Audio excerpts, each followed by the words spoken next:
and so many other things that the blockchain technology around this space offer from the angle of BOS.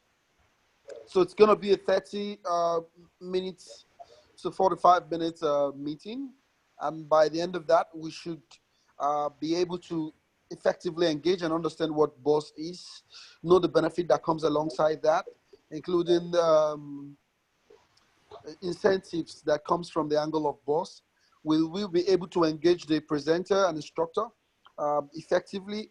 We'll most likely have to give him the room to explain and teach us a little bit for like about 15 minutes or so, and then he'll give us the room to throw back or ask questions. All possible questions that you intend to ask, you just hold on to them. 15 minutes after the presenter rounds off, then you throw your question, and then he concludes the last part of it, and then we'll round up for the day. And I think by the end of that, we'll be able to understand and have a complete understanding of BOS. You know, sometimes we talk about EOS being a coin, EOS being a token. Sometimes there's still a little bit of misconception about it. Maybe I might throw light in that regards even after that. But the main goal is within 30, 45 minutes, we're out of here. So thank you, presenter.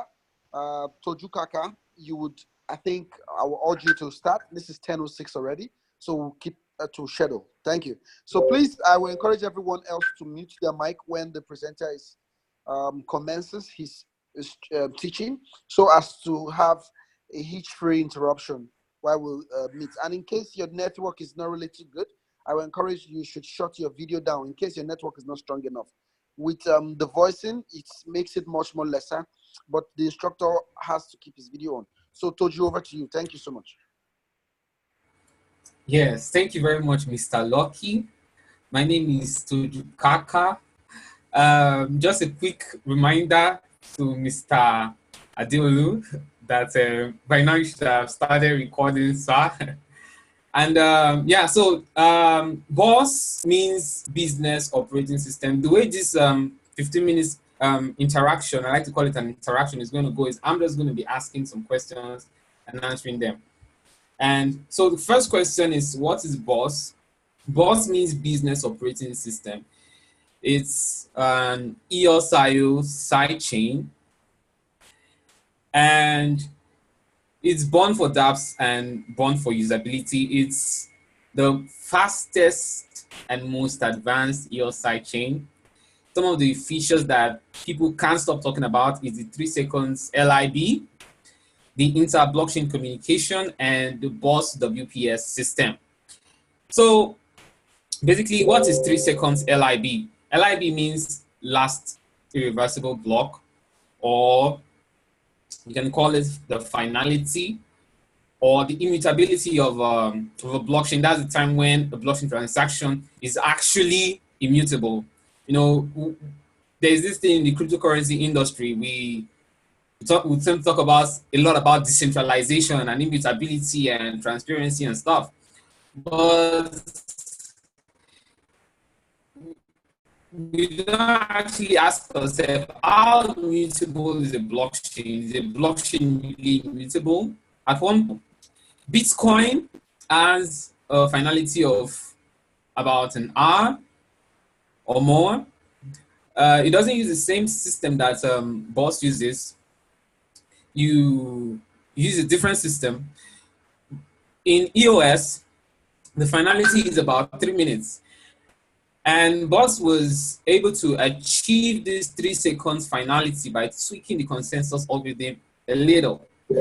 So that's BOS. And so basically, for you to understand BOS, you need to have a basic understanding of EOS. So I'm just going to say 1 or 2 things about EOS for those people that don't know what EOS is. The EOS software was created to be a platform for building applications that are scalable, you know, solving some of the problems in the blockchain industry today. A very big problem, which is scalability of dApps and commercialization of dApps. So it's a platform where actual applications can be built. And EOS has made a lot of advancements. If you have been paying attention to the blockchain industry, there's been a lot of advancements advancement in EOS 2.5 confirmation time, user readable account names. It has made it easier for developers to build applications. And BOS takes it a step further with more advanced features, making it more easier for developers and making it more economically sound. If you have to build an app on EOS right now, it costs a lot. We can build our BOS. It's cheaper and it has a lot of advanced features. Like I said, 3 seconds LIB inter-blockchain communication and the BOS WPS system. WPS means worker proposals. With BOS worker proposals, you can submit proposals to the BOS network and apply for funds for your project. If your project is something that can actually bring value to the EOSI ecosystem or to the BOS network, the community votes on it, and you could get some funding for that. So that's WPS. That's just a brief introduction to what the WPS is all about. Yeah, and the inter-blockchain communication feature of BOS is live and it's working right now. You can send EOS to the BOS blockchain and vice versa. And BOS is not stopping with EOS. BOS aims to be a free port for the world of blockchain and cryptocurrency, where the major cryptocurrencies, Bitcoin, Litecoin, Ethereum, can freely pass through and communicate an intermediary chain. So BOS hopes to be a side chain for the Ethereum network and for the Bitcoin network as well. So that is a brief overview of what BOS is. So I'm just going to check the next question on my list. Yeah, so I've said the EOSIO software is a platform for building applications. Yeah, what makes EOS so special? I've already said that. So yeah, so some of you may not know this, but there's a system of governance in the EOSIO ecosystem. So the EOS ecosystem does not comprise of BOS and EOS alone. There are other side chains, each bringing their own value. The way it works, you can build a blockchain. You can fork the EOS software because it's open source and create your own blockchain from it. And there is a system of governance in EOS where we have 21 block producers, 21 main block producers, and standby block producers, and aspiring block producers who produce blocks. They function like the miners in the Bitcoin network. So they host the data of the network on their servers, and they're like the representatives that are voted by the community, by the token holders. So the way it works is that anybody can be a block producer. You just set up a node. But for you to produce blocks, the community has to vote for you. And once you get to a certain rank, you start earning EOS tokens. So that system is called delegated proof of stake. So yeah, so that is basically how the governance in EOSIO works. I'm sure by the time the question and answers starts, there will be questions that will lead us into more profound discussions on how it works. This is just like an overview.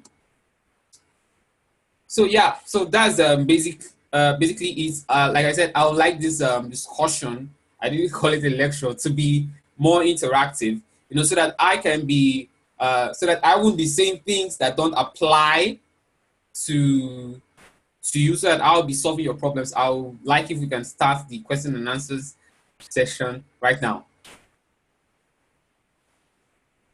So over to you, Mr. Okay, thanks Toju for the quick one. I would give the entire house the opportunity to ask questions like I just chatted up in the group. I said, if peradventure you might forget your questions before the instructor rounds off, you are free to always post it via the chat session. But I think if there is no question, we might go on.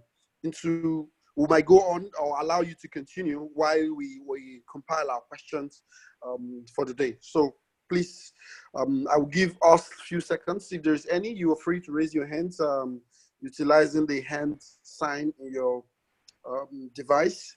There's a hand logo, but if there is none, you can, if you feel like typing it, you can type, or if you want to ask, you can unmute your mic right now and throw questions. I know the introduction already is about BOS, business operating system, and EOS as well. So any question, please? Hello. Yeah, hi, Bukola. Yeah, my first question is to first understand the difference between EOS and BOS itself. So I will know if it is when we are trying to look at the opportunity of creating an utility token, just like the way they create on Ethereum. Are we going to be creating on EOS or we're going to be creating on BOS? That's the first question. Okay. Nice, thanks. So if you want to create a utility token, you create it on BOS. Not yeah, on so EOS. Not on, you can, there's an EOS mainnet, which is the first blockchain that was produced from the EOS software. The EOS software is the underlying protocol. So the first time it was used to produce the EOS mainnet. So that is the EOS mainnet, you know, but BOS is another network that was created from the EOS software. So it's another blockchain, so you can create your token. That actually makes a lot of sense. It makes more economic sense to create your token on the BOS network because it's cheaper and BOS has more advanced features than EOS. Yeah, so that's it. So if you were to create a token, you create it on BOS. So what advantage does BOS have over Ethereum? You know, we have Ethereum, we have Waves. So, and I know that a lot of people are creating their utility token on Ethereum blockchain, but we're looking at not just cost, we're also looking at reliability. We're looking at in terms of reliability, in terms of they cannot just shut down the blockchain. We're looking at the security aspect. We're also looking at availability of developers that actually understand how to create an utility token that will work for the purpose that is intended for. Okay. The advantages are, there are so many. I'm just going to start from scalability. A friend of mine made a post on Facebook yesterday, and he was talking about how the fact that is, even if Ethereum eventually scales, it doesn't make sense to build an Ethereum network right now because, you know, we keep saying mass adoption, mass adoption. If the masses come, can we actually contain them? Can Ethereum provide the same kind of performance that Visa is providing? The answer is no. A simple application like CryptoKitty was able to clog the Ethereum network. Why? Because Ethereum can only do about how many transactions per second? Very few. You know, but in EOS, we've been able to achieve 4,000 transactions per second, and this is just the beginning. So if you want to build an application for the sake of experimentation, that is okay, you know, but I believe that the blockchain industry is going to a point where we want to build a real world application. That's why they call it the business operating system. Real world application that can actually scale up to the point of applications like Alipay and WeChat. If you were to build a payment solution on Ethereum, it can't compete with real world applications. It's not ideal for businesses. People will never pay for transaction fee just to make simple transactions. In the Ethereum network, if you were to do any transaction, let's say Facebook was built on the Ethereum network. Now, every time you like, every time you do any transaction, if it's going to be recorded on the blockchain, you're going to pay gas fee. In Ethereum, in the BOS network, there are no transaction fees. You can send as low as 0.001 dollar worth of value or $1 million for free. There are no transaction fees on the BOS network. And yeah, it's fast, 0.5 confirmation time. What is the confirmation time for the Ethereum network? I don't even remember. I think it's 10 minutes. Somebody can help me with that. And it takes about 30 minutes for finality to occur in the Ethereum network. Is it 30 minutes? No, actually, it's actually less than that. But the EOS own is a little bit much more faster than that. But another question I might want to ask is, if there are no transaction fees paid on the BOS network, so how do they tend to incentivize the network? How do they make up for it? Yeah, okay, how do they make up for it? For the miners, how do they pay the miners? Yes. There's inflation. So, and BOS has an initial issuance of 1 billion BOS tokens, and from that 1 billion BOS tokens, there's going to be 2% inflation per year. So 1% of that inflation is going to block producers or the miners to incentivize them for confirming transactions, for hosting data, for doing the role of block producers.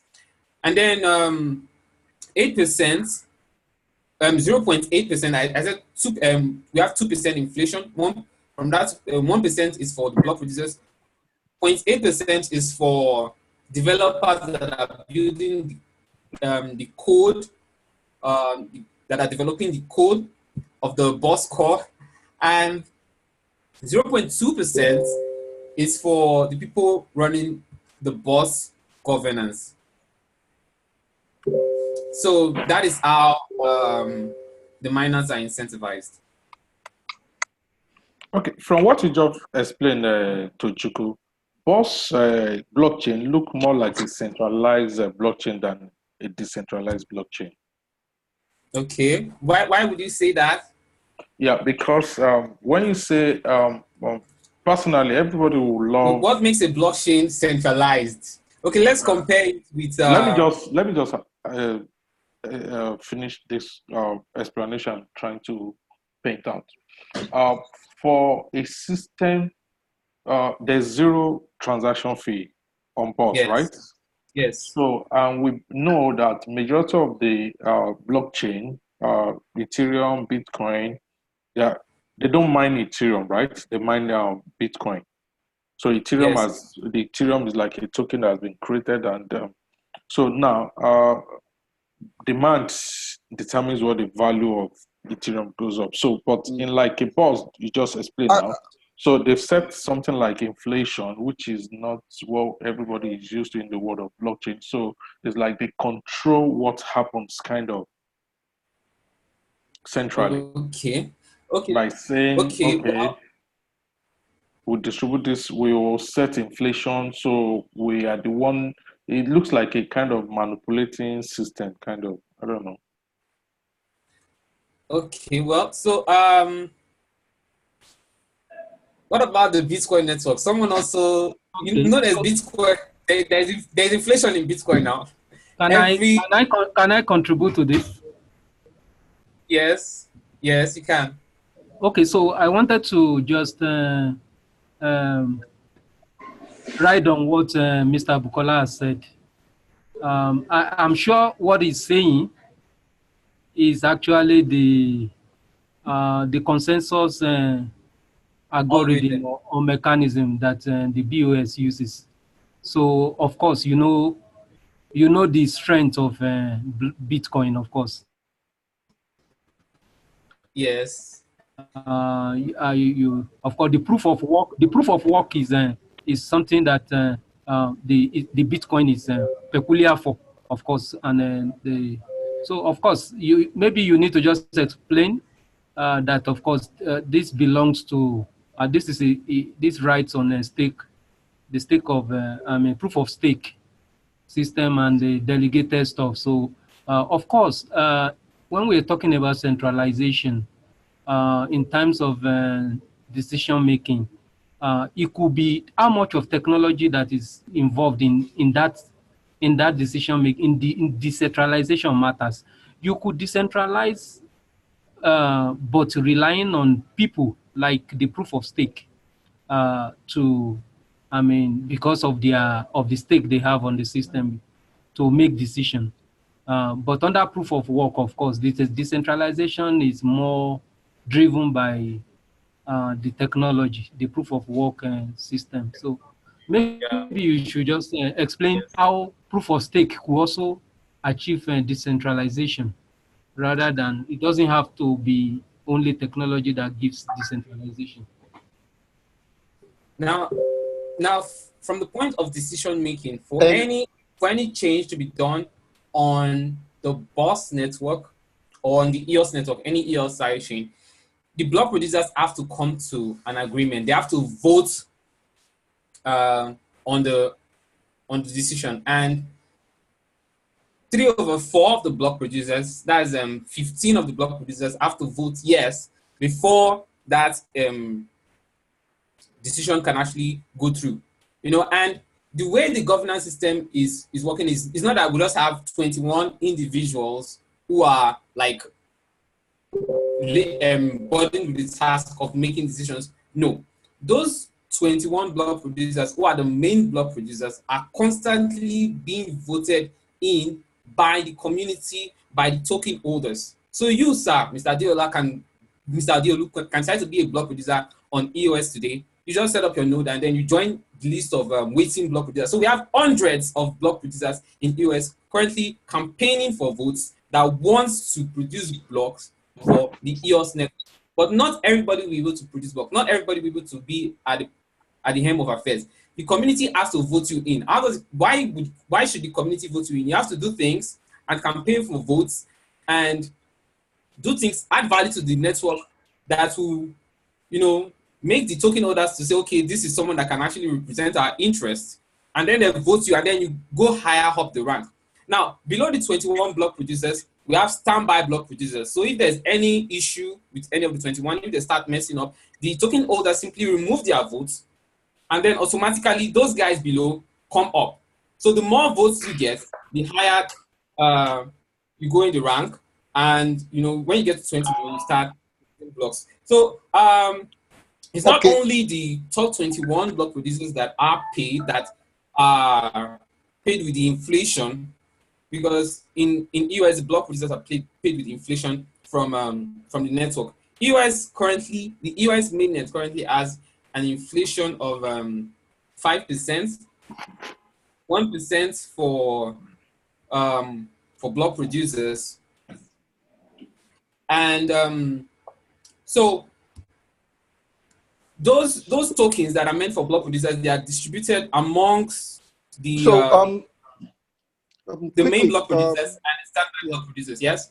Okay, quickly, to enable a lot of persons here also understand what you mean by that. When you say inflation, you mean like when the coins are mined initially, a certain percentage, like 5%, will be set aside. Instead of injecting it back to the hands of the public, it is injected into the hands of those miners that are there securing the network. Is that what you mean by the 5% inflation? No. In the EOS network, there was an ICO that lasted for a year, and during that ICO, 1 billion EOS tokens was distributed.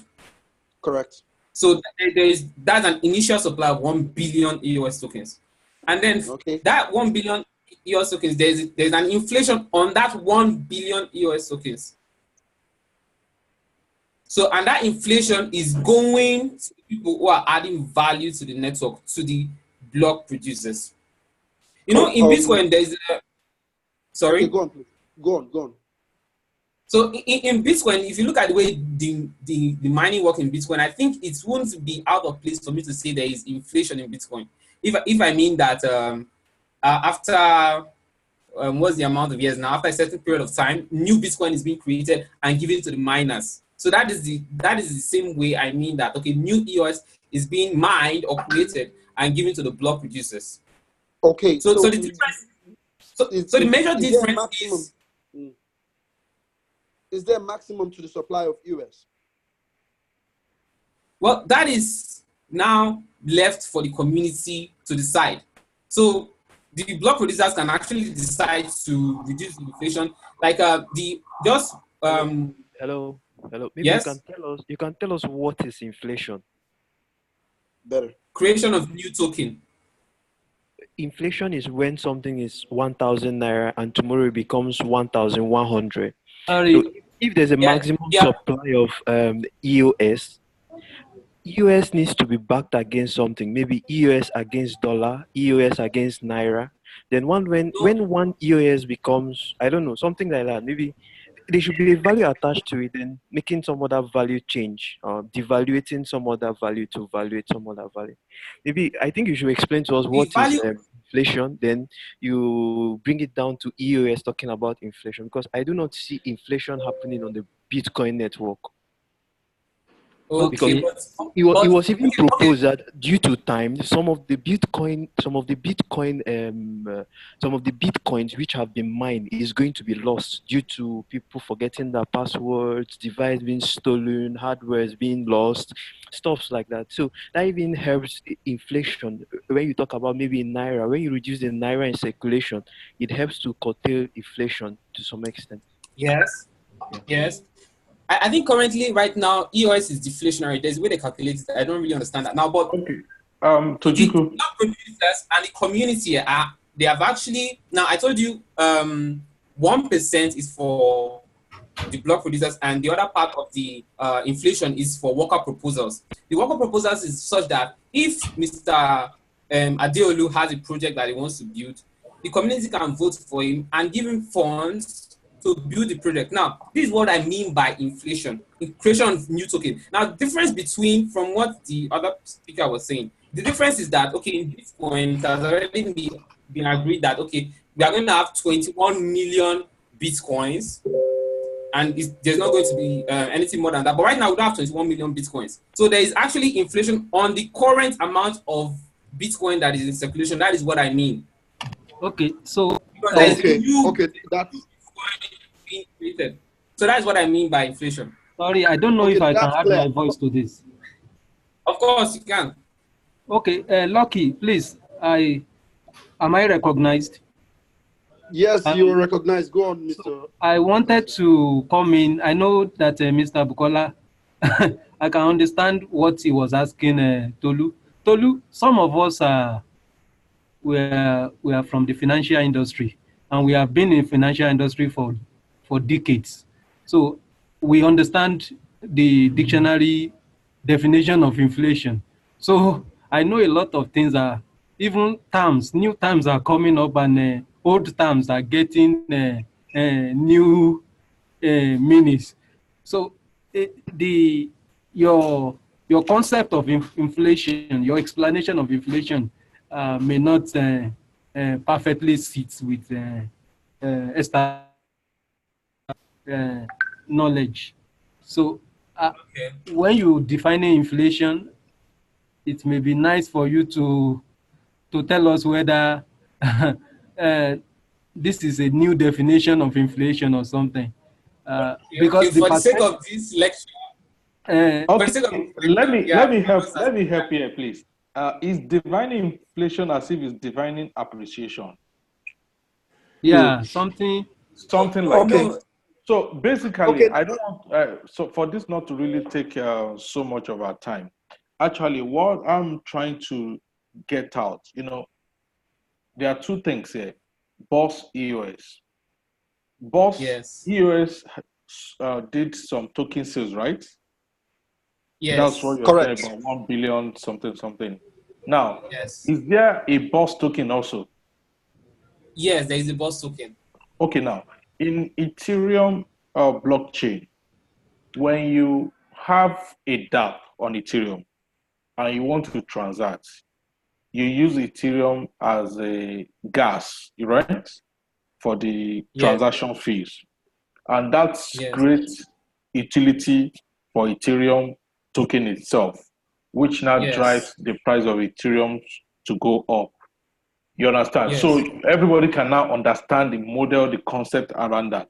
So I started from asking that if someone like us, who is looking at creating a utility token to fuel an ecosystem we're creating, now, are we creating the token on EOS or BOS? You explained that it's better to create on BOS. Now, and you also mentioned that on BOS, it is free transaction that we'll be doing. So it was difficult to understand what will give the price appreciations to either the BOS token or even the main EOS token itself. So you understand, because businesses are created for value. So we're trying to look at what value. For us, it will be fine to have a zero transactional fee for all the transactions we want, because we are not looking at, we're also not really looking at Ethereum, because if Ethereum prices goes to $2,000, $10,000, when they were saying that one Bitcoin will become 1 million, it will be very difficult to use such network to create a utility token for transactions for lower trade transactions. So because cost of a transactional fee will go up, kind of, and I don't network think. congestion. Hello, good Yeah. morning. The Ethereum network uses gas to work, so it's not really the Ethereum you pay. It uses the gas Ether. to run. Yeah, it's not really the Ether. Ether you pay. So it uses gas to run that. But based on that, if we still make that argument from that side, it's just simple. You have a mango, and the mango is sold for 200 naira. Tomorrow, the mango can become a little bit valuable, and that mango is being sold for 2,000 naira. So it's just the value of the mango against a naira or a dollar or whatever, against naira or dollar. So based with that, you can see the community can still rearrange the protocols, but that's why people like Bitcoin is trying to create the Lightning Network, so that on the Lightning Network they can have another layer of protocol which can now lighten this Bitcoin transaction. Since the Bitcoin community doesn't want to touch the protocol, or doesn't want to tamper with what the main protocol Satoshi developed. Guys. I agree with you. Let me give you an example. I've been in this crypto environment for quite some time also. At a point when you are transacting with Bitcoin and you are sending Bitcoin, sometimes you look at the transaction fee extremely ridiculous when you look at it value in dollars. Fine, but when it comes to Ethereum, the gas that we say we pay, you actually pay the gas in form of your Ethereum value, Ether, whatever. Yeah. Ether, because Ethereum is the network, but when you say Ether or Ethereum, kind of, for a layman, they will talk about Ethereum, they will not even talk about Ether, because the Ether is what is valued, right? At whatever the price it is today, and you also use it, fine. Then Ethereum, Ether price was not, I'm talking about 2016, 17, when the price went so much high. Transaction fee on the Ethereum network was not so high as the blockchain network. And though the Ethereum was created to be able for people like us to be able to create dApps on it before we start having other blockchain network. But basically, we're looking at long time and looking at yes, a system that we, and let me come, and a system that will really support low value transaction, especially when you are working in Nigeria now, you are converting from whatever crypto or token of the blockchain you're using to dollar, from dollar to naira. You understand? So you have to look at maybe a kind of blockchain that when it comes to price appreciation, not inflation now, price appreciation of the main blockchain native token is not going to be going so much higher, and it's going to be causing a lot of calculation disparity. So I don't know how to put that. So now we look at Waves network. It's very easy to create token on Waves. Just anybody can create token on Waves. You don't need so much, what's it called? So much expertise to create Wave, except you want to create your own node to be able to manage your own internal transaction, kind of. So, but we're very open to other application. We have an MVP already, which can support integration of any blockchain. So basically, we're looking at Bukola, EOS. sorry, Bukola, I have to cut you in. Don't be angry, Okay. because there are quite a lot of participants who might also want to throw in questions, Okay. just like you. To put it, So I'd like to answer Mr. Bukola's question. I would, to put it in a very simple way, I would encourage that within 30 seconds or 1 minute max, you throw your questions direct to enable the instructor for the day answer it. But I think one of the bone of contention right now in the entire house, as we all are communicating right now, is about the issue of inflation surrounding EOS and also inflation in the case of the Bitcoin-related network. Basically, inflation is just an increase in supply of a thing, especially monetary supply. That's what inflation is, on as a term, inflation. Now, for the case of cryptocurrency, sometimes people can argue to a point that Bitcoin also has some inflationary related stuff, and people can also argue that because there's a maximum supply to Bitcoin, it is not actually inflationary. But I would explain it in a very, very simple way, in two ways. When you look at Bitcoin from the angle of having a maximum of a finite supply as 21 million, we can authoritatively say that Bitcoin is not inflationary. If we look at it from the perspective of it is 21 million and can never be more than 21 million, and by the year 2140, that's when the last one will be mined, then we can say that Bitcoin is not inflationary. But if we look at the current supply of Bitcoin right now, moving towards 21 million, we can definitely say that Bitcoin is actually inflationary, because inflation means increase in supply of the thing, or increase in supply of money, monetary value. So if there's an increase in supply of Bitcoin from 16 million, which it was last year, to 17 million now, we can definitely say that Bitcoin is actually inflating, if we look at it from the angle of current supply in relation to moving or going towards the maximum supply. But overall, holistically, since there's the maximum supply, we can now say it is not inflationary because we know where the end point will be. Now, coming back to the case of EOS, is EOS inflationary? We can authoritatively say that EOS is inflationary for the fact that there is no known maximum supply of EOS. The same thing applies to Ethereum. Most of us might not even know that till this very day, Ethereum have no maximum supply. Till this, they are still debating on whether should Ethereum have 100 million in total that will ever be circulation or not. Right now, there is no maximum supply to the amount of Ethereum that will be invoked. The reason why Ethereum is still gaining more value is because of the large usage from so many other dApps right now. As of today, there's no maximum or no figure that have been fixed yet for Ethereum. Ethereum wasn't designed for maximum supply. Ethereum wasn't designed for Actually, maximum supply. And because Ethereum burns coins, that is what is making it being valuable. And that is why they dropped the mining of the number of coins mined by block from about 5 coins to 3 coins or 2 coins. I think it's either 2 or 3 now. Actually, the debate is still on. The debate is still on about should they peg or cap up Ethereum later on in life. If we were to look at the case of EOS as of today, we would say it is inflation. It's actually still an open debate out there. It's still an open debate out there. If we were to look at the case of EOS, can we confidently say that it is inflationary? Yes, we'll say it's inflationary because of the fact that at the moment there is no cap, even though we know that they had started with 1 billion issued within the 1-year ICO period. Going forward, they hope to increase the number that will be there. So my point is just that there are two ways to which we can look at inflation when we're discussing crypto, and not necessarily look at the financial perspective, so that we don't get confused. Now there are questions that have been coming up in the chat room, because our goal is that we're supposed to end these lectures in 45 minutes, but it seems like it's getting more interesting and hot as we proceed. I will allow very interesting.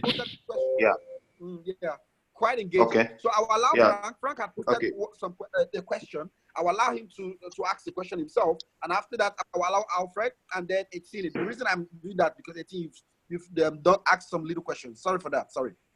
So Frank, go on, please. All right, thank you for the opportunity. Yeah, okay. In the case of Bitcoin, we all understand that there are some technicalities around it. Miners use the mining system to, verify and confirm transactions, and then they are rewarded with Bitcoin. So there's actually a proof of work. They are being paid for something. So when you say that there is inflation in EOS, what is producing the coins? Because the technical aspect of the production of the of Bitcoin that is being shared is all understood by the people in the system. So how is this created? What happens? Or is there someone somewhere that just types in some figures and it becomes inflation? That's the part I want to understand. It's proof of stake. Okay, this is code. Yeah, this is code. Is in the Bitcoin, is in the EOS code that, okay, there's inflation every year, certain amount of token will be created. That was and this inflation is even subject to community decision. Now, someone asked in the group that about Maximus Prime and Born. There has been born in the EOS ecosystem. Now, from that 5% inflation, 4% inflation is meant for worker proposals. And there was a time that 4%, all the EOS token that went into that contract was actually burned because the community voted to burn it because they were afraid that whales, because this is a delegated system.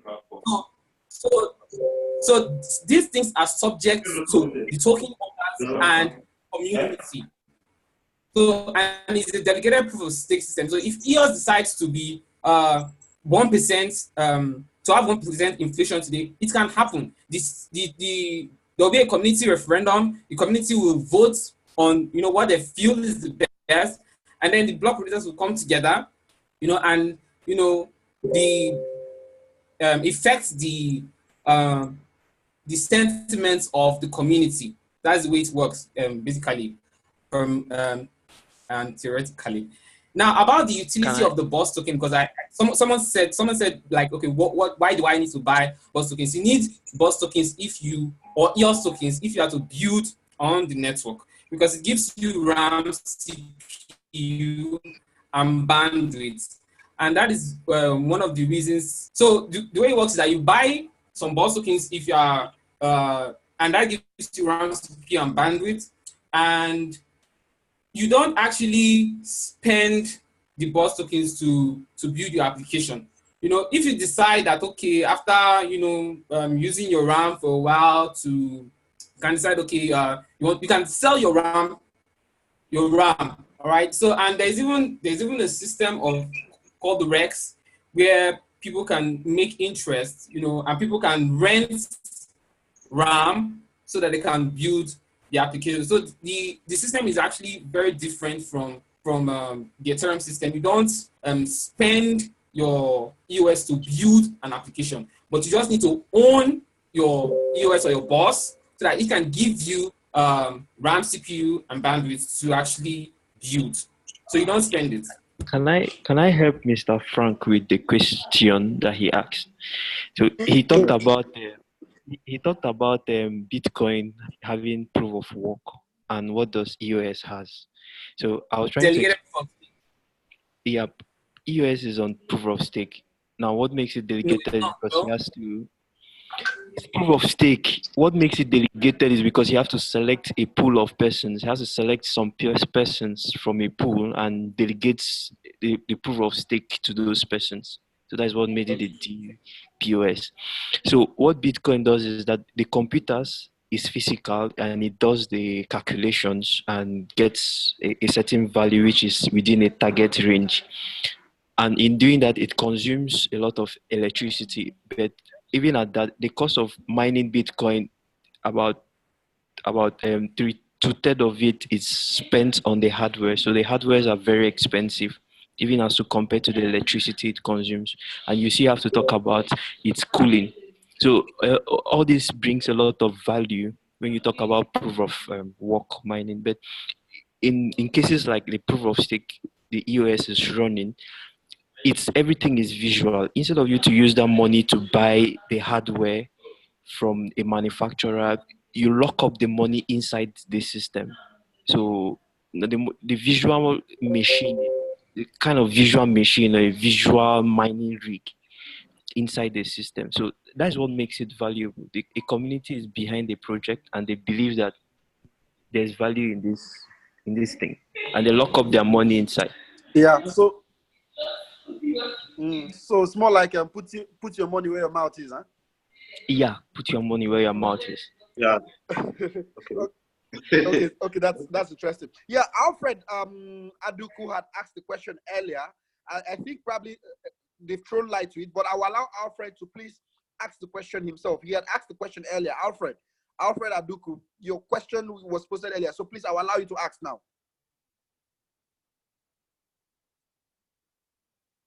Mr. Hello, Alfred. So okay, before he comes, I just want to say okay. Oh, okay, go on, please. Go on. Yeah, BOS tokens give proportional access to resources, and this is what powers free transactions. With BOS, there's no need to pay for gas or transaction fees. Okay, oh, sorry.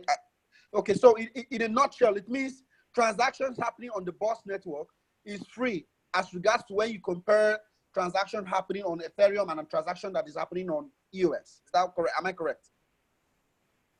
No, transactions happening on EOS are also free. On anything on EOS IO, transactions are free. Transactions are free compared to Ethereum and Bitcoin. You know, because interesting then. Quite interesting. Okay, so Alfred, are you here? Please, I'll allow you to ask. If you don't, I might help to ask the question going forward. Okay, I think Alfred's question earlier, which I think has been answered technically, is who creates the inflation? That's the question. He had posted it in the group chat. Who creates the inflation? As the community we talked about earlier. Is the community, like I said, the community can decide. The community can decide that, okay, we don't want 5% inflation. Sorry, we don't want 5% inflation in EOS, and it's actually an ongoing discussion in EOS right now. They are thinking of scrapping that remaining 4% that is meant for worker proposals, and just leave the 1% for block producers. So it's the community that actually decides the amount of inflation. In the case of, like I said, inflation is going to block producers, it's going to developers, and it's going to people like Sabi.com or people like Mr. Lighton that want to actually build on the BOS network. Okay, so it means whether it is BitFXT or Sabi.com or any other, it doesn't really matter with the people. Like, we can all jointly agree to say this is what we want or this is what we don't want. Yes, and definitely, like I said, it's based on delegated proof of stake. So definitely, the way the system works is that people with more stake will definitely vote for features that would be better for the system. Okay, thank you so much. Hello.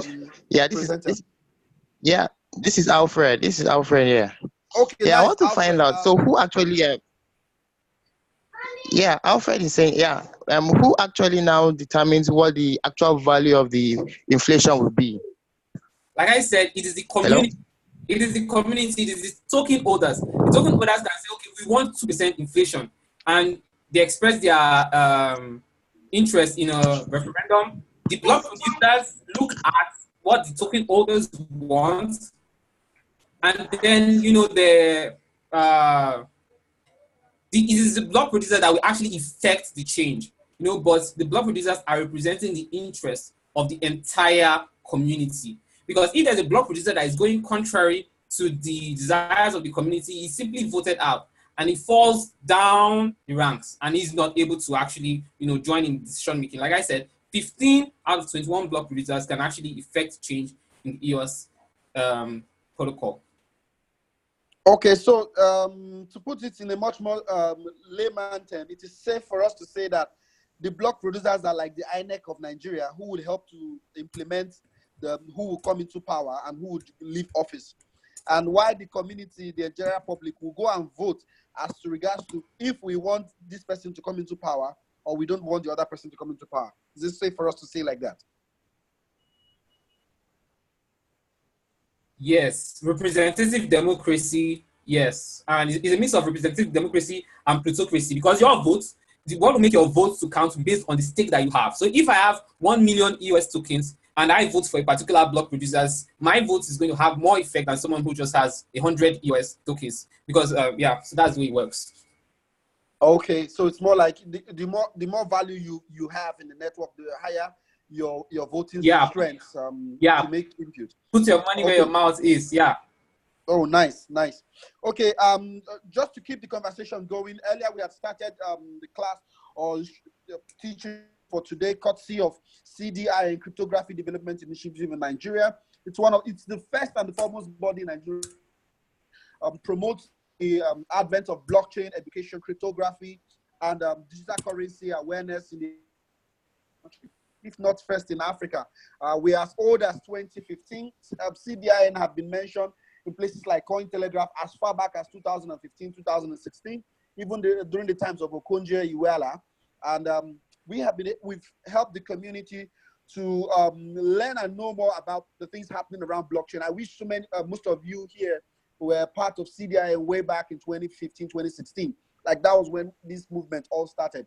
Going forward, we've been able to achieve quite high level of collaborations alongside so many government institutions, the likes of NITDA, the likes of SEC, the likes of Central Bank, the likes of law enforcement agency. Way back in 2016, we used to settle quite a lot of fraudulent related cases where people were defrauded of their money. We've helped to recover quite a lot of that because CDIN, being one of the foremost body in blockchain environment, had helped to bring some of the brightest minds. I remember today our presenter, Toju Kaka, is also one of the early people who had benefited from CDIN, courtesy of the knowledge-based sharing, which we've always promoted. We've had people from law enforcement agents like EFCCs, the Central Bank, and so many other reputable institutions that are part of the community. We had migrated from our WhatsApp group after the 2017 conference that was held in Muson Center, Lagos,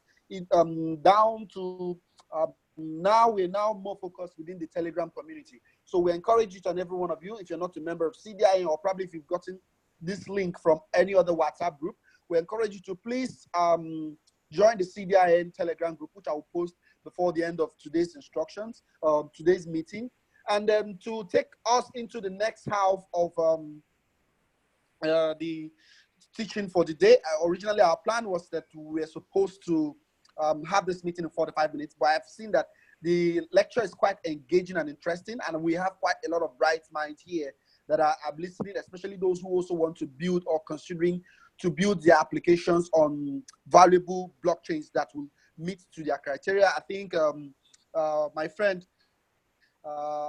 Olabisi Bukola, I think he has interest in that, and quite a lot of other persons here today that have either come to learn or come to know more about what we do in CDIN. CDIN also have a body for where corporate members can be part of it. These corporate members will enable you receive some benefits, and we are called BIAN, which is blockchain. Formerly, we are called Nigerian Blockchain Alliance, which was the foremost body to promote blockchain education. But right now, we're now called BIAN, Blockchain Initiative Association in Nigeria, which is a corporate membership. So we encourage each and every one of you running private firms that are promoting blockchain-related businesses in the country to come and become part of that association. CDIN have an official website known as cdin.org.ng, cdin.org.ng. And we've been hosting quite a lot of hackathons in so many universities that have been sponsored by some of our best partners. I think a team from Jalaruda is here today, and he can bear us witness that Jalaruda, being one of the foremost blockchain company, is also promoting the use and development of blockchain within Africa. They have really done quite a lot of good work for us, both in CDIN and beyond. So we also encourage each and every one of you to check out and look out for what Jalaruda has. There are quite a lot of projects which I don't have to go through each and every one of them. I would encourage that we should keep the conversation going, and we should keep the conversation live. Our president is Mr. Adio Lufadele. You can see he's there. There are quite also other stakeholders from CDIN that are present in today's meeting. We've had projects like Recall that are still part of the community. There are quite a lot of them, including BitFXT, which is also one of the foremost exchange owned by an indigenous person. I won't forget myself, Sabi, as well. So taking us into the next half of the conversation so that we round this off within the next 15 minutes, I would encourage. There's a last part to one more question that was asked earlier. I don't know if it was answered. It was actually asked by a team. I don't know, Toju Kaka, so you're the presenter. I would allow you to answer. I will allow you to answer this question. Let me just read it out as it was written by Etini. Sorry, I think it said, "Why 21 million? Can't I set up 21 nodes and cheat the network?" More like he said 21 is too small. Why is it that they decide to pick 21 as the nodes or people who would decide the final outcome? Why 21 million? Is there any reasons to that, or can they be cheated courtesy of setting up 21 extra nodes? So maybe you throw more light to that, and after that we'll go into the next or the last part of it, and we'll leave. Try as much as we can to keep it simple so that we can finish. And I will take more questions at the bottom before we go. Thank you. Okay, I'll just say a few things, and then I'll give the opportunity to my partner, Mr. John C. He also works with BOS. I don't know I think he would like to say something about this. Now, it's not 21. EOS does not have just 21 block producers. EOS has hundreds of block producers, and they are currently being voted in and out of that space of 21 block producers who actually make the decisions. All right. So, Mr. Johnson, I don't know if you would like to throw some light on this question, if you can hear me. Yeah. Hello, guys. Can you hear me okay? Oh, yes, we can hear you, John. Okay, good. So in answer to that, thanks, Toji, for introducing me there. My name's John. I'm a partner with the BOS core teams. Technologist, been in the space for a good number of years. Been working in IT for since before the internet. So I can throw some light onto this 21 question. Basically, the short answer to that is that 21 is an optimal number that provides a balance between decentralization and centralization, but also gives the performance requirement to be able to run on-chain transactions at a throughput speed that is acceptable to the end user.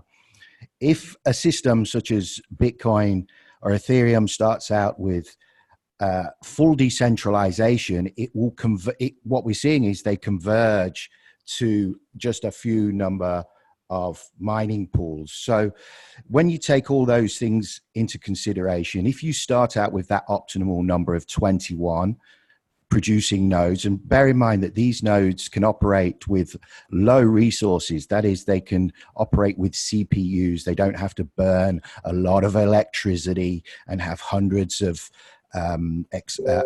miners using enough electricity of a small country to actually power the network. And as Kaka said, there is more than 21 because there is a number of standby producers which are also participating in the network and are there as standby. So if something happens to one of the 21, there's another node that is able to come in. So it's really a balance, an optimal number that provides that balance of decentralization over centralization, whilst giving the performance that is required.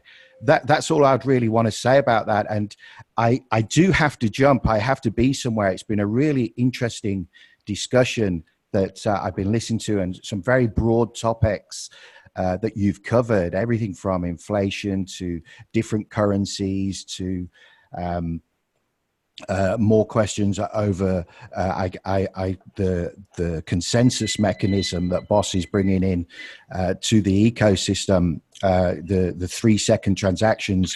And you also mentioned about off-chain scaling for Bitcoin. I think the important thing to remember with that is that with BOS, what we have is on-chain finality coming to the network within 3 seconds, which basically means we can have a transaction that is propagated through the network, made immutable within 3 seconds on chain.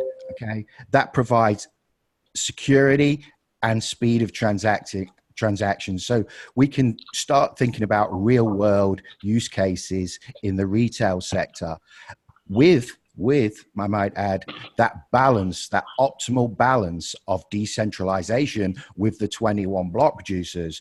Do you want that on a network of large mining pools? When you talk about... Sorry, I was just about to finish there. I was going to say that if you let me finish, the difference is, do you want that on a network of mining pools which are burning enough electricity for of a small country, and let's say there's 7 or so large mining pools burning that electricity, or do you want 21 efficient block producers which are running on in data centers with CPUs not burning so much resources of the planet? That's that, and giving that performance on chain that enables for end users to actually benefit from the speed and performance that is there. And these are just some of the things that we are aiming for. So I think in summary, we could say that BOS is a very advanced network, more efficient blockchain than any other blockchain that is out there. And that is the message we want to get across to users. Come use BOS and experiment on the network, learn about the smart contracts, develop your dApps, and join in. Sorry, I have to jump. I will take a quick question from E.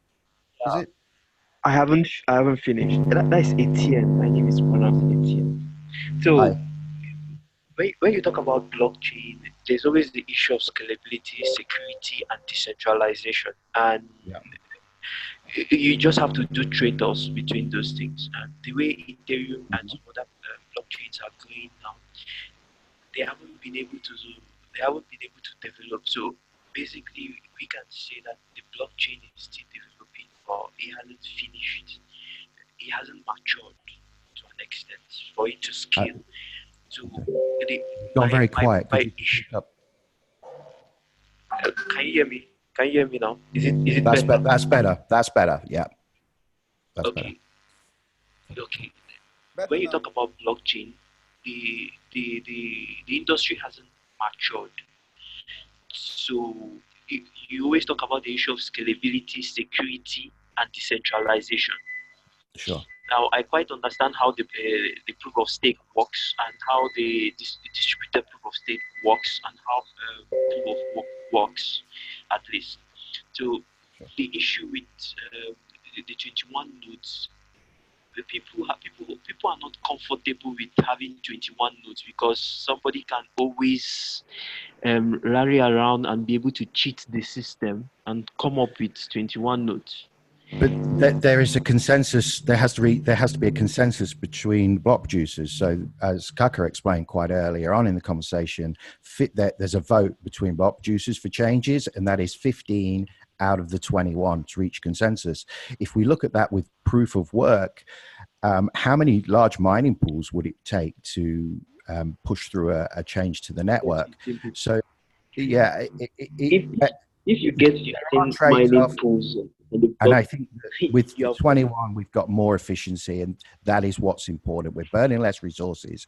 We've got a system that users can use and not really have to worry about the underlying technology. It just works. When you use BOS or EOS on a smartphone, you use the dApps, and you can play games. Not worrying about the underlying technology, playing those games. It really does open your eyes to where this technology is going.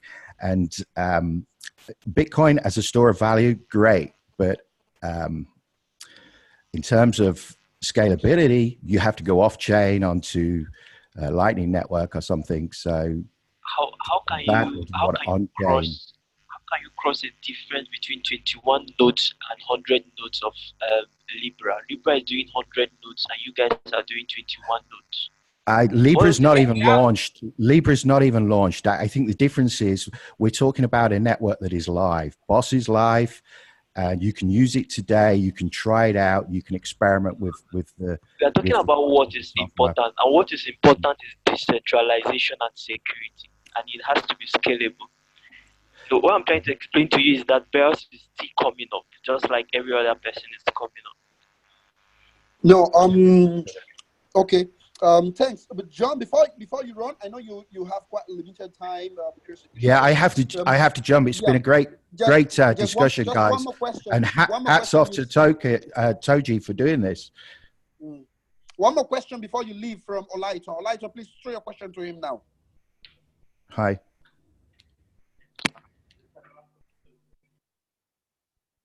Hi, John C. Hello. Yes, I asked the question in the message in the chat that is there a way to perform a rollback of transactions on the blockchains? How do you mean, like on Ethereum? On the BOS, you know, you have 3 seconds transaction confirmation, right? Right. So now, what if there are issues that happens and maybe an error in the process where they need to do some rollback? Remember one time Shiji of Binance was talking about rollback, whether they should take a rollback because of well, no. Binance. Is there a way to do that on BOS? No, we don't want to do any rollbacks. That's not something that would happen. I you know, when you talk about that sort of thing, you're really getting in the realms of governance. And I think with on-chain governance, as was demonstrated in EOS, when you start playing with transactions that have been confirmed, have been made immutable, and you start playing with keys, it can cause upset within the community. And if we look at such as Ethereum rollback when there was the fork with ETC, it created a split in the community. With BOS, there's no need for that sort of thing. Governments, there is a light governance that would be able to sort those kind of problems out should they arise. And there is also systems being implemented that are looking to prevent those sort of things from occurring in the first place. And I think that is what we have to focus on, prevention rather than cure. And governance and security systems can provide that kind of prevention to prevent those sort of things from happening in the first place. So yeah, there's no need for rollbacks. Transactions confirming within 3 seconds is super fast, and that's on chain. That is the sort of speed and performance we need from a blockchain. And that brings all sorts of value to the core token as well. And just on the point of inflation and deflationary, when people talk about deflationary within the ecosystem of staking tokens, when tokens are staked, they're considered taken out of supply, circulating supply. So for example, if you start off with 1 million tokens and half of those are staked, then you're less with half of the circulating supply. So half of that billion is in circulating supply. And then there's all sorts of factors that come into that, such as the number of days it takes to unstake and so on and so forth. So it's really quite a broad subject, and you know, you could have a conversation just on that alone. So I hope that answers your question, Olaite. Okay. All right. Thank you. That's really fine. So thank you so much for the information that you've been able to pass. And thanks to the BOS community again for giving us the opportunity to also.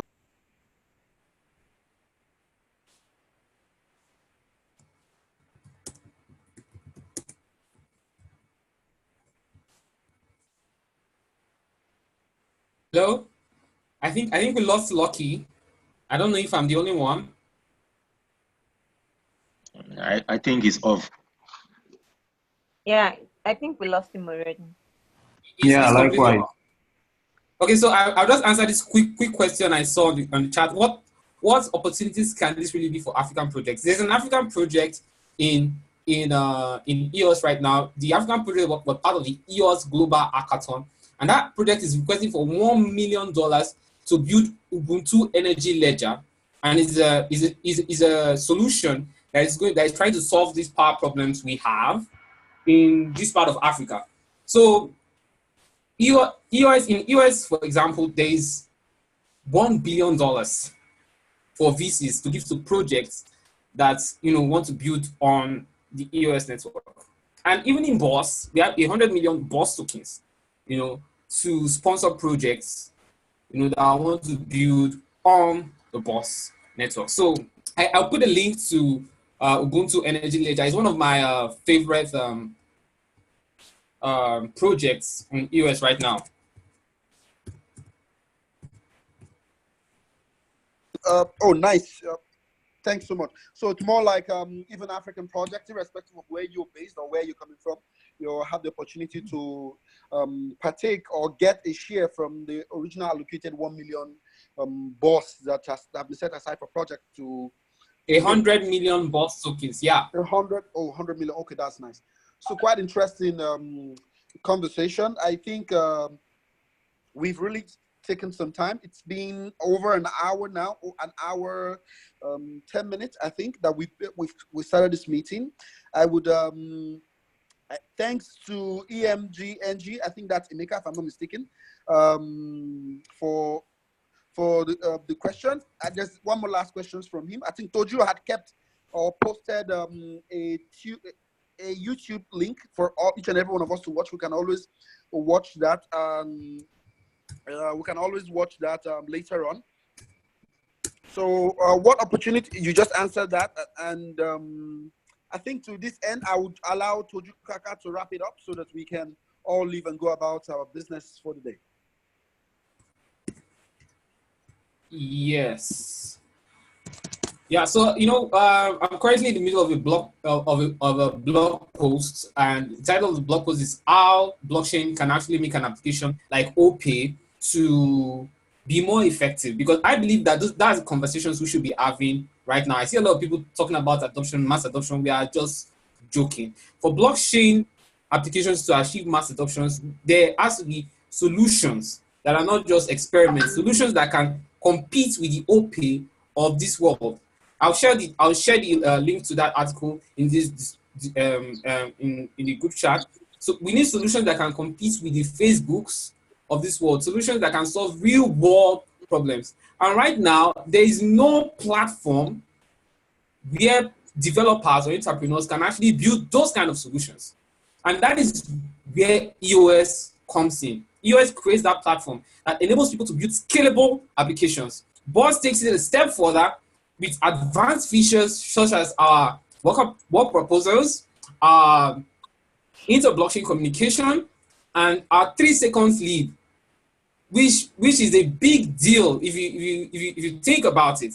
If you think about futuristic applications, IoT, a lot of things are going to be automated. I know as Africans, you must have had issues with bank, reversal of transactions. Those sort of things would be a taboo in the 4th industrial revolution, which is characterized by speedy innovations and speedy everything. So that's it, guys. BOS is the best solution to build right now. It's cheaper, it's faster, it's more efficient, and it has all the extra features that makes you want to build a blockchain application, which is decentralization and more security. Okay, thank you so much. Thank you very much. I really appreciate both. I can't leave here without allowing Bukola. I know Bukola had some concerns because he had really given us this level of inspiration today, courtesy of the question he had initiated earlier. So Bukola, I know you've had concerns over where and which of this blockchain you might decide to use to build your upcoming projects. So we don't know if the information that have been shared or passed today might give you room to explore further. I will allow you to probably make 1 or 2 comments before I wrap up for the day. Bukola.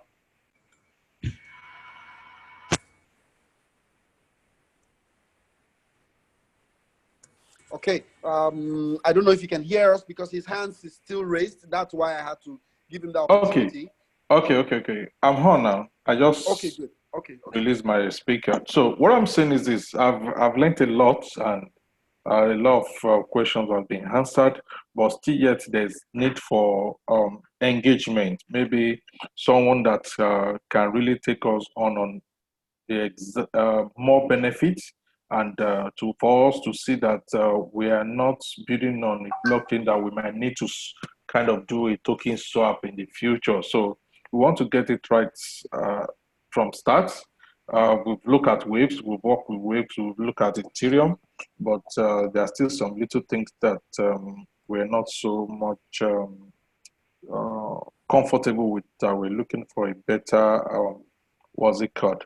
But challenge with BOS also is that, when you want to, at the end of the day, when you create a token and when you want to do an IEO or launch your token on external exchange, it costs you more because those exchange will say that, they are not, or they don't have the infrastructure to support the type of blockchain you have built your token on. So the adoption rate of BOS is also what I'm looking at, when you maybe after you have done everything and maybe then a particular exchange you have planned to work with, and at the end of the day they said no, they won't be able to support your token for either launch or for listing. So that's Okay, thank you so much, Okola. So on this note, there are quite some vital and important links that have been shared so far, including the likes of BOS, WPS.io, some YouTube link, which I will still share back in the Telegram community. I just shared the Telegram community for CDIN right now. You are free to always click and join so that the conversation could still go live. Virtually everybody here can be reached out, especially the presenter, for further questions directly to him. Due to the sake of time, we might not be able to continue. I encourage and ask you that subsequently we should try as much as we can to join our weekly and monthly educational series like this. Normally once every week or once in 2 weeks, we'll hold an educational series like this. And at the end of the month, we also have one like this. We invite some people from the community to either come and talk about their project or talk about what they represent. This information might be beneficial to each and every one of us. We ask that you join us in the Telegram community to keep the conversation live and going. And also, if there are ways to which we can collaborate, one of the things about Cryptography Development Initiative in Nigeria is to promote African projects. Forget the fact that the last word is Nigeria. We promote other projects beyond the Nigerian space or owned by Nigerian founders. So we ask each and every one of you to join. Our admin person is always available for any question. Tolu, you can always reach out to Tolu if there are questions you might need from the secretariat or you want her to help out in. All right. I don't know if the president is back. President yeah, Mr. Lucky. Tolu is the president of CDIN. So I'll allow him to say the parting words to each and every one of us. And I would shut down the meeting for the day. Thank you, Mr. President. Over to you. Okay, thank you very much, Lucky, for that excellent coordination. I want to appreciate everybody for the participation. I have found the session today very engaging and educative, and I want to say that it will be nice to repeat this frequently, and because the CDIN is actually more focused on building and sustaining a blockchain industry in Nigeria, working with all the stakeholders from public and private sectors. We need all stakeholders, including everyone on this.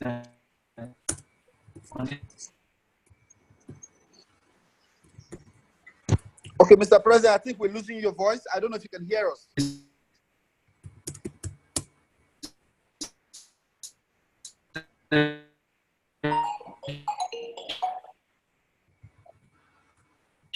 Hello, I think we're losing you, Mr. President. To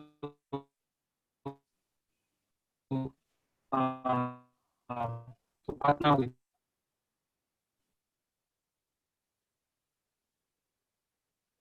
Sorry, Mr. President, I'm not sure we can hear you anymore.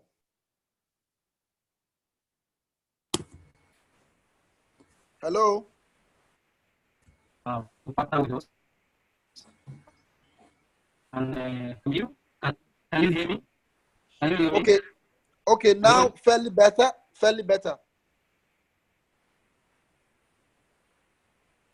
Okay. Hello? For the rest of us in the house, can we hear the president? I don't know if I'm the only one. Not at all. We can't hear him. Okay. No, I think he We even lost him now.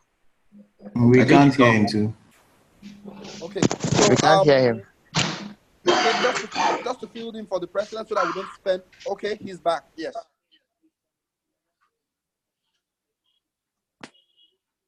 Mr. President, please. I think we lost you for some seconds. I think you reiterate so that we round off for the day. Hello, Lucky. Yes, yes, we can hear you now. Go on. Okay, sorry for that break in transmission. Okay, I was just saying that I've enjoyed the meetup today, and I've learned a lot of things, and I would like for us to repeat this as often as possible, and I would like stakeholders here to know that the CDIN is making a lot of efforts working with private and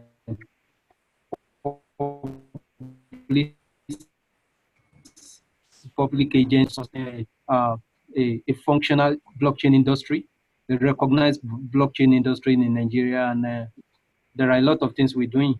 So, and we have provisions for both corporate and individual membership. You can find more about us on our website. You could talk to us, and so we could take this forward. Another thing is that we could also have a physical meetup. We like you to indicate if there are people who love to meet up physically. We could make arrangements on monthly basis, and this can get better as we go on. Thank you very much for making it a date. Hello everyone, it's Patrick. Do you hear me? Yes. So I come from Switzerland, so I am very glad to join this call because I see you are a lot of African, and I say thank you to Toju to invite for this session about BOS, and I'm sure that I will come back the next time when there is a BOS session, because this is very interesting to understand exactly how it works and the differences with EOS blockchain. And yeah, this conversation was very nice. I was not from the beginning. I was joining at the end of the session, but what I have heard is very lot of patience and professionalism. So it's very well done. So thank you all for this nice session. Okay, thank you, Patrick, for that one. We also thank each and every one of you. Mr. President, I believe you're done.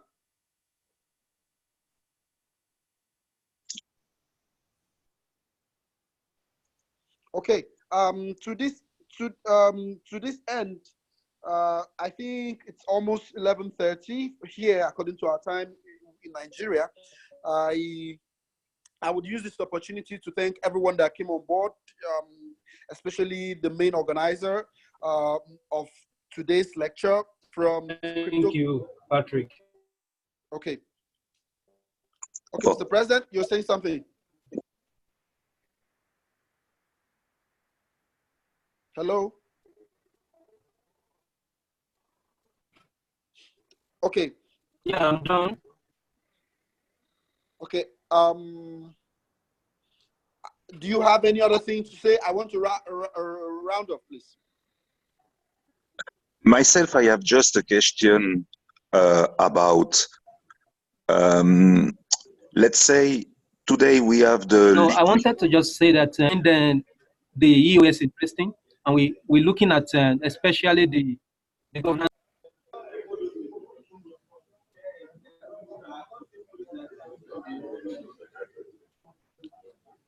Sorry, I think there are conflicting voices from the background. Mr. President, are you the one talking, or Mr. Patrick? Who's talking, please? Yes, Patrick, myself. So Okay, Patrick, please go on with your question. Okay. I just have a little question for Toju Kaka or maybe someone else in the session about BOS. My question is, today we have the liquid DApp, let's say that we have the DApp network on top of the EOS mainnet. We have the liquid DApp network because we have problem with RAM, CPU, accounts. So the liquid dApps give this possibility. And recently, liquid dApps has made an IBC, so inter-blockchain communication, with the Ethereum blockchain. So in the BOS network, let's say in the BOS blockchain network, is there some intercommunication blockchain with, let's say, cross-chain communication with, for example, Ethereum? It's something that is in progress, or maybe someone heard about that, or what is your thought? Thank you.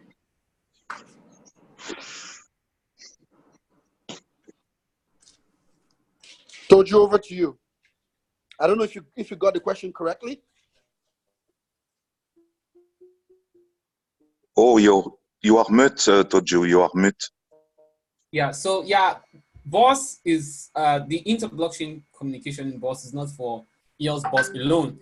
BOS aims to be a free port for the world of blockchain industry. So Bitcoin, Ethereum can move freely through the BOS network. That is the plan. Perfect. Okay. Yeah. Thank you. So yeah, thanks so so in a way, much. that's a scaling solution for EOS and Ethereum as well, because you can now use your EOS, use your Bitcoin on the BOS network, leveraging on the speed of BOS. That's a scaling solution for EOS. And BOS don't need the liquid DApp network, indeed. I don't know how things are going to play out. I don't know how things are, but the IBC is still in the early stages. Okay. The same as exactly. Yeah. Okay. Yeah. Sorry, guys. I know the conversation has been really interesting. Since 10 o'clock till now, it's been 1 hour 30 minutes, and I would use this opportunity to thank all of us again, and we'll keep the conversation going. The Telegram community. You can always reach out to Toju Kaka or myself or any of the president or any executive members of CDIN community to always keep the conversation going to support each and every one of us. Thanks to the president who has given his words. I don't think there's any other word from the president. Mr. President, any other word? No, please go ahead and close the meeting, all right. please. So to this end, we will say we'll draw the meeting to a close. Thanks to CDIN, thanks to BOS and the EOS community, thanks to Jelaruda, thanks to BitFXT, thanks to Rico, thanks to Sabi, definitely, thanks to Huobi from the Maker group, thanks to so many others that I might not be able to mention their name due to time. I might not know if you have any other projects that I need to give thanks to. We ask that you always come up early some of the time when we host the next meeting. So thank you guys. I would just use this opportunity to say adios to everyone and have a lovely weekend. Thank you. Thank you. Thank you very much for all, guys. Thank you. Thank you, everyone. Goodbye. Thank you, everyone. Bye-bye. Thank you. Thank you. Nice weekend. Thank you too. Thank